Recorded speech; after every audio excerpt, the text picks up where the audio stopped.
Etika kepimpinan lelaki Melayu tradisional dalam tamadun Melayu. Terdapat dua objektif dalam tajuk ini. Yang pertama, kesetiaan dan tanggungjawab. Pemimpin diharapkan untuk menunjukkan kesetiaan kepada rakyat dan tanggungjawab terhadap tugas-tugas kepimpinan. Kepercayaan dan integriti sangat dihargai dalam etika kepimpinan tradisional Melayu. Objektif yang kedua, keadilan dan kesaksamaan. Seorang pemimpin diharapkan untuk memberikan perlakuan yang adil kepada semua anggota masyarakat tanpa mengira status dan keturunan. Baik, kita pergi kepada definisi etika kepimpinan.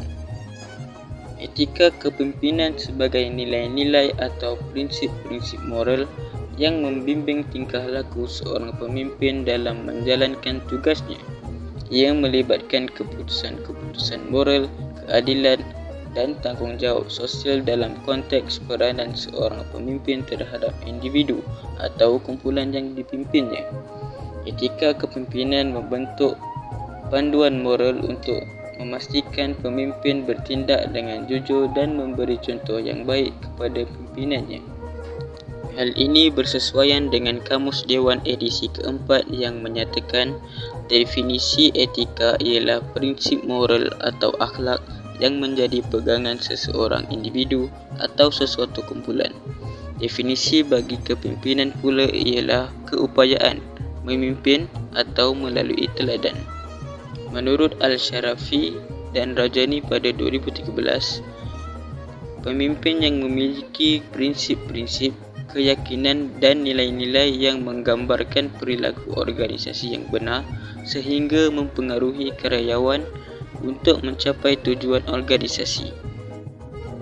Analisis 1. Terdapat beberapa faktor yang kami kaji daripada tajuk ini. Yang pertama, agama dan akhlak. Agama Islam memainkan peranan besar dalam membentuk etika kepimpinan Melayu. Akhlak yang baik pula mencerminkan integriti dan budi pekerti. Ia memperkuat keyakinan masyarakat terhadap pemimpin mereka.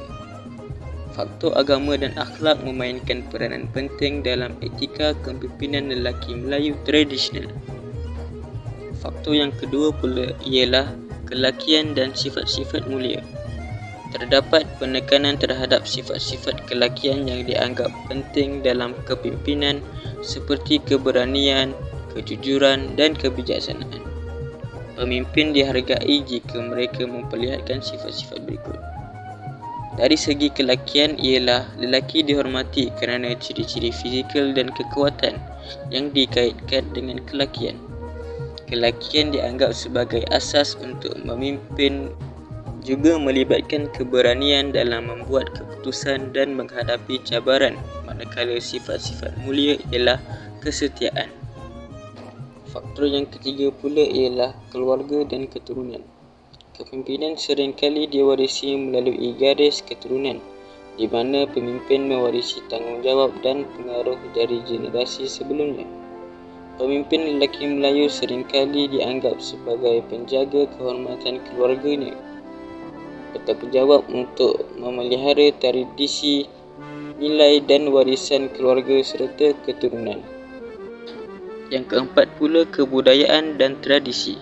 Norma-norma budaya dan tradisi masyarakat Melayu memberi bentuk kepada model kepimpinan.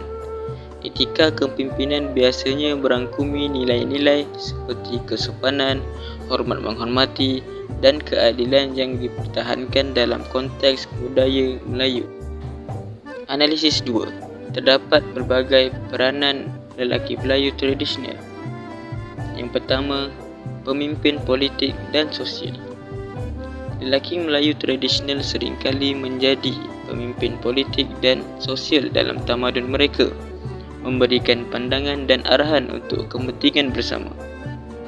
Yang kedua pula ialah menjadi penggerak pembangunan, terlibat dalam perancangan dan pelaksanaan inisiatif pembangunan ekonomi, pendidikan dan sosial untuk meningkatkan taraf hidup rakyat. Yang ketiga, menjadi pemelihara nilai budaya, memegang peranan penting dalam melestarikan dan meneruskan nilai-nilai budaya, adat istiadat dan tradisi yang membentuk identiti tamadun Melayu. Yang keempat, menjadi pemimpin keagamaan. Memainkan peranan utama dalam bidang keagamaan, memberikan panduan spiritual dan moral kepada masyarakat serta terlibat dalam urusan keagamaan tempatan. Yang kelima, menjadi pemimpin moral. Maksudnya, menjadi contoh teladan moral dalam tindakan dan sikap, membantu membentuk masyarakat yang mementingkan nilai-nilai kejujuran, integriti dan tanggungjawab. Melalui peranan-peranan ini, kita dapat lihat bahawa lelaki Melayu tradisional tidak hanya membantu mentadbir aspek-aspek praktikal masyarakat, tetapi juga memainkan watak penting dalam membentuk identiti dan karakter tamadun Melayu secara menyeluruh. Analisis 3. Terdapat pelbagai cabaran untuk menjadi lelaki Melayu tradisional. Yang pertama ialah perubahan nilai dan budaya. Dalam era moderniti, nilai dan budaya masyarakat boleh berubah secara dramatik. Pimpinan lelaki Melayu tradisional mungkin menghadapi cabaran untuk menyesuaikan diri dengan perubahan-perubahan ini dan pada masa yang sama mempertahankan nilai-nilai warisan. Cabaran yang kedua ialah teknologi dan globalisasi.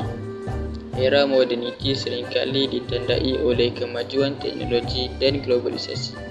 Pemimpin lelaki Melayu tradisional mungkin menghadapi cabaran untuk memahami dan mengintegrasikan teknologi baru serta bersaing dalam arena global.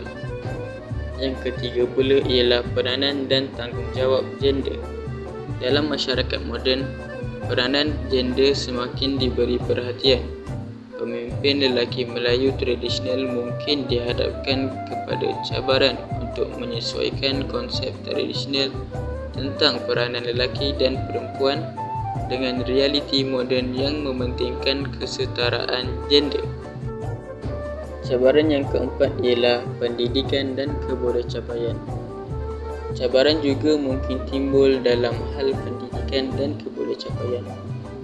Pemimpin lelaki Melayu tradisional mungkin perlu mengakses pendidikan dan pengetahuan moden untuk terus bersaing dalam dunia profesional yang semakin kompleks. Yang kelima ialah pemeliharaan identiti budaya. Dalam usaha untuk mempertahankan identiti budaya, pemimpin lelaki Melayu tradisional mungkin menghadapi cabaran untuk menjaga keaslian dan relevansi budaya mereka tanpa mengekang kemajuan dan perkembangan positif. Cabaran yang keenam pula ialah keseimbangan antara kerja dan kehidupan keluarga.